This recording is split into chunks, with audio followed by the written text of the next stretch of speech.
प्रथिने, जीवनसत्वे यांनी समृद्ध असलेली आरोग्यदायी अशी ज्वारी आहे। या ज्वारीच्याच पिठापासून आज आपण बनवणार आहोत मऊ व जाळीदार इन्स्टंट इडल्या।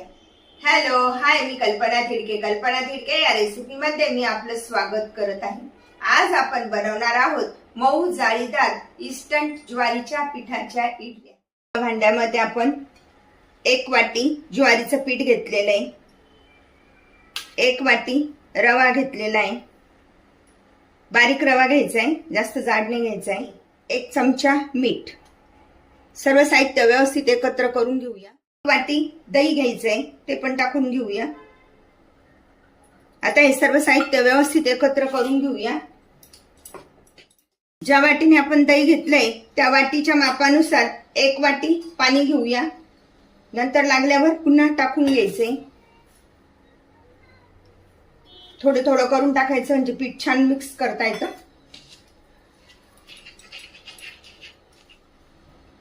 पूर्ण आपण 1 वाटी पाणी टाकून घेतलेलं आहे।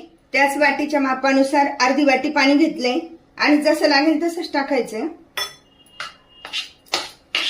व्यवस्थित फेटून घेऊया। छान पाणी थोडं थोडं टाकल्यामुळे पिठाच्या गाठी तयार होत नाही। हे बघा, छान असं पीठ तयार झालंय।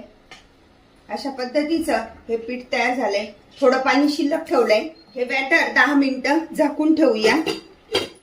इडली पात्रात पाणी उकळायला ठेवलंय आणि 7-8 मिनिटं झाले एकत्र करून बघूया बॅटर किती फुललंय ते। वाव, मस्त फुललंय ना। पण आपल्याला हे बॅटर घट्ट वाटतंय तर आपण जे पाणी ठेवलेलं होतं तर ते टाकून घेऊया। अशा पद्धतीने पुन्हा अजून थोडंसं पाणी टाकून घेऊया। झालेलं आहे। आपण नेहमी जसं इडल्यांना वापरतो ना त्याच पद्धतीचं हे बॅटर तयार करायचंय। अजून थोडंसं पाणी टाकून घेऊया आणि 1 चमचा पाणी आपण शिल्लक ठेवूया। अशा पद्धतीचं आपलं हे बॅटर तयार झालेलं आहे बघा। त्यामध्ये आता इनोचं पॅकेट, पाण्याला चांगली उकळी येऊ द्यायची अगोदर आणि नंतर आपण हे बॅटर तयार करायचे। आता हे यावर पाणी टाकून छान फेटून घेऊया म्हणजे इडल्या छान सॉफ्ट होतात। अशा पद्धतीने आपल्याला 1.5 वाटी पाणी लागलेलं आहे। थोडं पटपट करून घ्यायचं। बघा बॅटर छान फुललंय की नाही। हे बॅटर तयार झालंय। बॅटर हलकं पण झालंय। आता आपण हे प्लेट भरून घेऊया। अशा पद्धतीने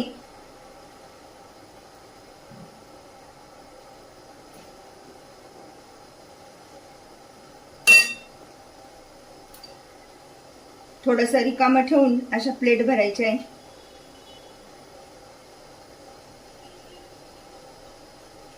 पाण्याला पण छान उकळी आली। अशा पद्धतीने 12 ते 13 इडल्या तयार होतात। पाण्याला उकळी आली तर त्यामध्ये ठेवून घेऊया। अशा पद्धतीने ही प्लेट पण एक जास्तीच झाली तर ती ठेवून देऊ आणि झाकण लावून आता 10 मिनिटे वाफवून घेऊया। अशा प्रकारे 10 मिनिटं झाले तर गॅस बंद करूया आणि इडली थंड होण्यासाठी ठेवूया। इडलीचं भांड पण थंड झालंय तर काढून बघूया इडल्या कशा बनल्या आहेत। वाव, मस्त। बनवण्यासाठी सुकं खोबरं घेतलेलं आहे, त्यानंतर शेंगदाणे, आलं, मिरच्या आणि लसूण, त्यानंतर दही। अशा पद्धतीचं साहित्य घेऊन आज आपण चटणी बनवणार आहोत। दही सोडून हे सर्व साहित्य मिक्सरला बारीक करून घेऊया। त्यामध्ये टाकून घेऊया 1 चमचा तेल, अर्धा चमचा मोहरी, अर्धा चमचा जिरे। मोहरी तडतडायला सुरुवात झाली त्यामध्ये टाकून घेऊया चिमूटभर हिंग। प्रकारे व्यवस्थित अशी मोहरी तडतडल्यानंतर गॅस बंद करायचा। त्यामध्ये टाकून घेऊया कढीपत्त्याची पाने। तेल थोडं शांत होऊ द्यायचं म्हणजे गार होऊ द्यायचं आणि मग त्यामध्ये टाकून घेऊया दही, म्हणजे दही फाटत नाही। त्यामध्ये टाकून घेऊया दही।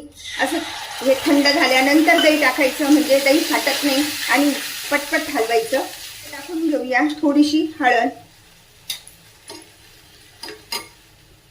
आणि हे वाटण तयार केलेलं।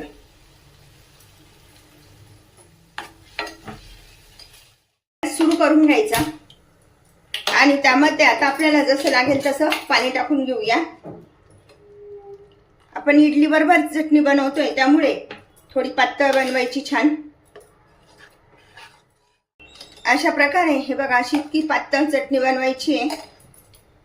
त्यामध्ये टाकून घेऊया 1 चमचा साखर. आपल्या आवडीनुसार टाकायचंय, पण दही टाकल्यानंतर त्यामध्ये साखर छान लागते.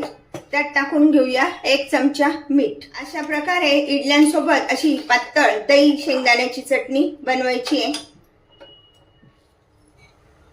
अशा पद्धतीने ही चटणी तयार झाली आहे. गॅस बंद करूया. त्यात टाकून घेऊया बारीक चिरलेली कोथिंबीर. अशा प्रकारे आपली ही चटणी खाण्यासाठी तयार. फायबर, प्रथिने, जीवनसत्वे यांनी समृद्ध असलेल्या आरोग्यदायी ज्वारीच्या पिठापासून बनवूया मऊ व जाळीदार इडल्या. अशा प्रकारच्या इडल्या तुम्ही पण बनवा आणि मला मात्र कळवा कशा झाल्या ते. लाईक अँड सबस्क्राईब करायला विसरू नका. पुन्हा आपण भेटूया नवीन रेसिपीसह.